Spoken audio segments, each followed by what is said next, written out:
जयंत पाटलांनी एकनाथ शिंदेंची भेट घेतल्यामुळे राजकीय वर्तुळात उलटसुलट चर्चा सुरू झाली। शरद पवारांच्या राष्ट्रवादी एनडीएमध्ये सामील झाल्यास अर्थ खातं हे जयंत पाटलांना दिलं जाईल असंही बोललं जात आहे आणि त्यामुळेच या भेटीगाठी सुरू आहेत का अशी चर्चा रंगते। मात्र जयंत पाटलांनी फडणवीस आणि शिंदेंच्या भेटीमागचं एकच कारण सांगितलंय। उरण ईश्वरपूर मतदारसंघातल्या नगराध्यक्ष पदाबाबत चर्चा झाल्याचं जयंत पाटलांनी एक्सपोज करत म्हटलंय।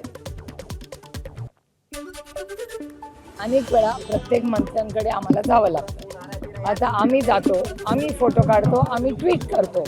जर फोटो ट्विट केले नसते तर तुम्हाला कळलं असतं का आमची भेट झाली। मी उत्तर प्रदेशचे माननीय मुख्यमंत्री योगीजींना भेटले। त्याच्यात काय गैर, एक लोकप्रतिनिधी वन नेशन वन इलेक्शनच्या कामासाठी आम्ही उत्तर प्रदेशमध्ये गेलो। ती जॉईंट पार्लमेंटरी कमिटी आहे, सगळ्या पक्षाचे लोक होते। आम्ही जाऊन त्याच्यात भेटलो। एका सशक्त लोकशाहीमध्ये मला खरं सांगा, मंत्री काय गुन्हेगार आहेत का की आम्ही त्यांना भेटू शकत नाही?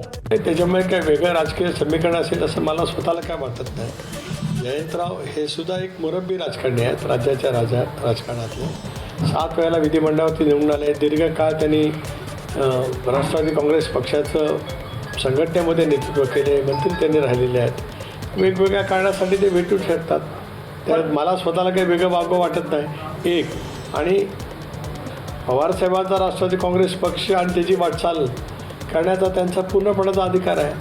शरद पवार साहेब आता एनडीए बरोबर चर्चा करतात असं ऐकलं। जयंत पाटील असेल, सुनील तटकरे असेल, हे वेगळ्या चर्चा करतात असं ऐकून आहे। म्हणून या चर्चेचा जो काही सारांश आहे किंवा याच्यातून जे काही निघणार आहे ते काही 2-4-8 दिवसामध्ये मला वाटतं बाहेर यायला काही हरकत नाही।